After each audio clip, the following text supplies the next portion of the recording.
Hazrat Omar the great রাদিয়াল্লাহু তাআলা আনহু।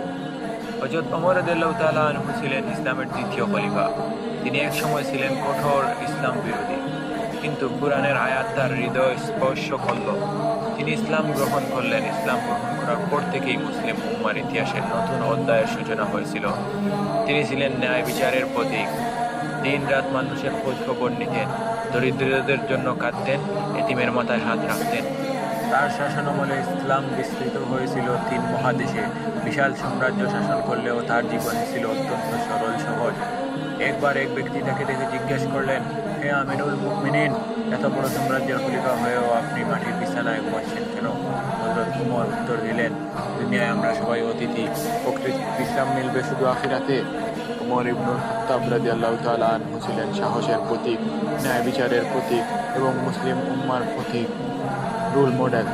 তার জীবনের শিক্ষা আজও আমাদের পথ দেখায়, আল্লাহ ভীতি, ন্যায় বিচার ও দয়া এবং মানব শিক্ষা। আসুন আমরা সবাই হযরত ওমর রাদিয়াল্লাহু তাআলা আনহু এর জীবন থেকে শিক্ষা নেই এবং আমাদের জীবনকে আল্লাহর পথে পরিচালিত করি।